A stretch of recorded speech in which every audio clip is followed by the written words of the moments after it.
And it began quietly, the way the most dangerous things always do. No sirens, no headlines, no sense of alarm. Just another American summer easing into place, and school had just let out. Lawns were freshly cut. Radios hummed in kitchens while coffee brewed. The country was distracted, divided, busy with its own noise. And the sun came up every morning like it always had, and nobody thought twice about it. Heat was normal. Heat was expected. And heat was something you complained about and moved on from. But something was different this time. The air didn't move. The sky didn't change. Day after day, and it stayed the same washed-out blue, like a photograph left too long in the sun. Nights offered no relief. Darkness came, but the heat stayed. Bedrooms trapped it, and houses held it. Sleep became shallow and restless, broken by the sound of box fans whining against air that refused to cool. Across the middle of the country, and people carried on with their routines. Factory floors filled with bodies and machinery. Fields filled with workers and dust, and elderly couples sat in living rooms with windows cracked open, trusting habits formed over decades. No one told them to leave, and no system warned them that the rules had changed. There was no alert, no push notification, no voice breaking in to say this was no longer just summer. High above, and unseen and unmoving, the atmosphere had locked itself into place. A massive dome of pressure settled in and refused to lift. It pressed down on the land, and sealing in the heat, sealing out the rain. The winds that normally carried relief drifted north, and never came back. And what should have been a passing hot spell became a siege. By late June, the discomfort turned constant. Shirts clung to skin before noon. Sweat no longer cooled, and it only collected. People drank more water, slowed their pace, told themselves this was temporary. They always told themselves that. The numbers crept upward, 95, and 98. 100. Then it stayed there. Then it climbed higher. July arrived and brought no mercy with it. The sun rose like an accusation every morning, and already hot, already unforgiving. Sidewalks radiated heat back into the air. Cars became metal ovens inside apartments, and temperatures climbed past what the human body was designed to endure. The air grew thick, heavy, oppressive, as if each breath had weight. And this was not heat you could escape by stepping into the shade. This was heat that followed you indoors, wrapped itself around you, and refused to let go. And sweat stopped evaporating. Bodies stopped cooling. Hearts worked harder. Lungs strained. People felt dizzy, nauseous, confused, but many didn't understand why. And heat didn't feel like a killer. It didn't announce itself. It didn't leave marks. The first deaths blended into the background. An older man found unresponsive, and a woman who never woke up. A worker who collapsed mid-shift. Each one was written off as something else. Age, stress, bad luck. The heat remained invisible and hiding in plain sight. As days stacked on top of days, the strain spread outward.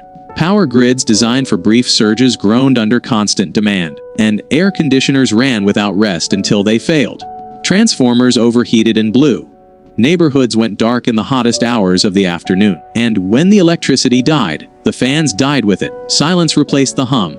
Heat rushed in to fill the void. People fled their homes in search of relief, and public buildings became sanctuaries. Libraries, shopping centers, theaters, anywhere with artificial cold, filled with bodies sitting shoulder to shoulder, not talking, and just breathing. Outside, the city itself began to warp. Asphalt softened, roads cracked. Playground equipment turned dangerous, untouchable, and children learned quickly what burned and what didn't. Far beyond the cities, the land was failing. Weeks passed without rain.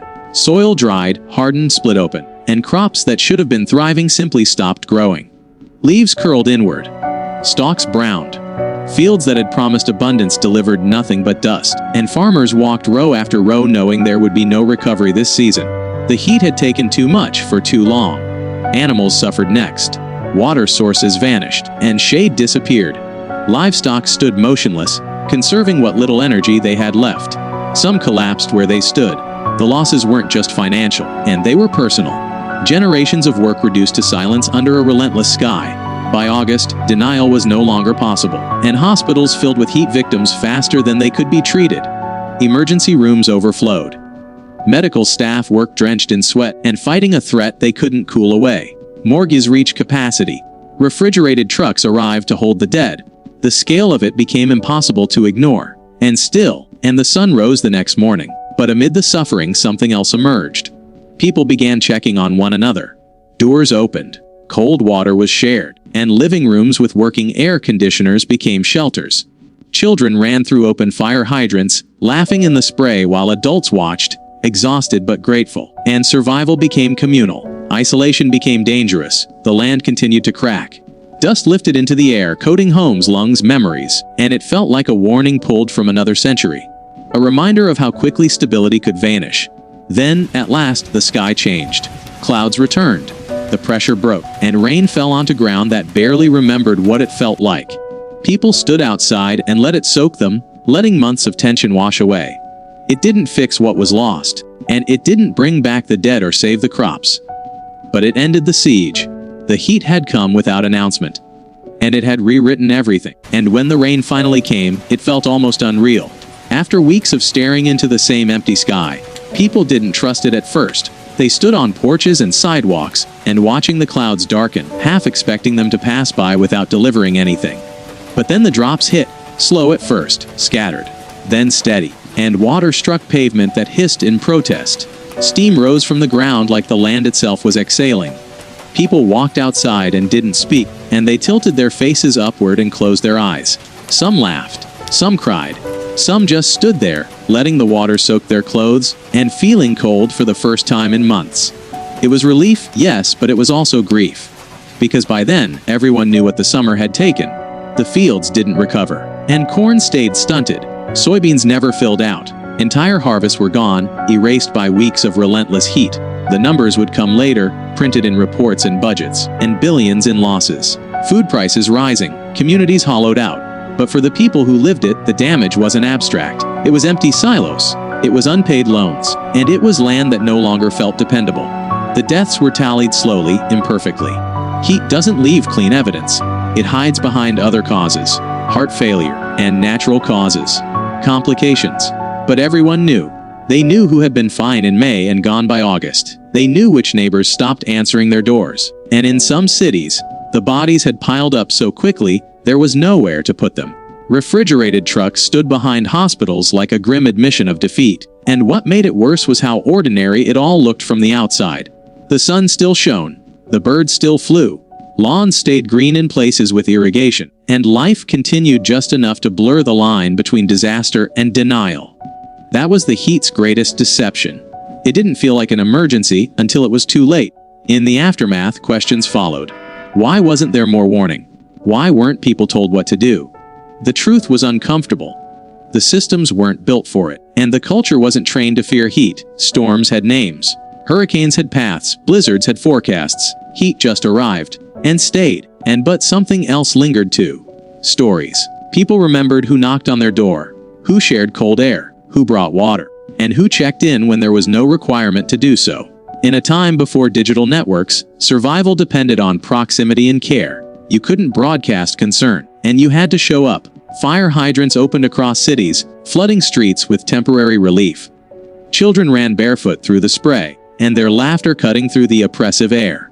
Parents watched from sidewalks, exhausted, knowing those moments of joy were also moments of survival, and water became precious. Shade became currency.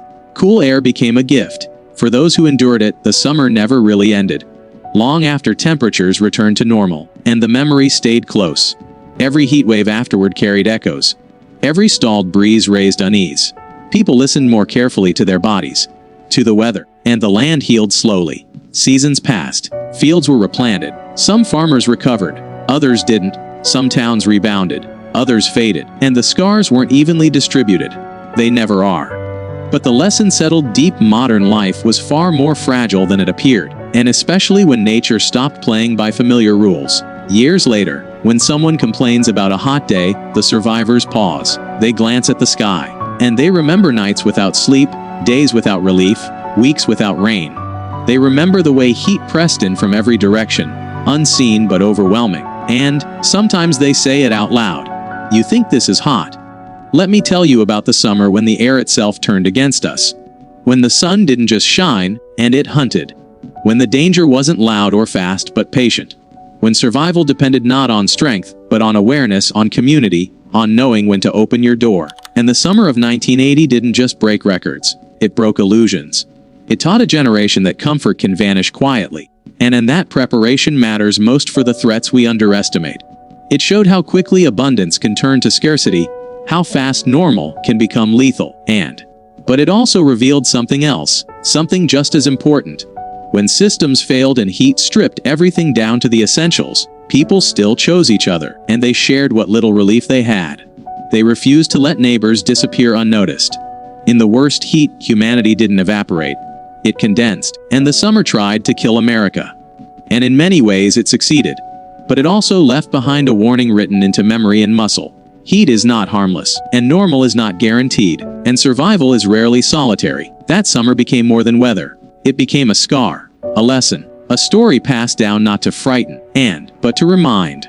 When the rain forgets to come, when the air stops moving, when the heat doesn't break, remember this. Invisible threats are still threats, and sometimes, and the only thing standing between life and death is whether someone knocks on your door.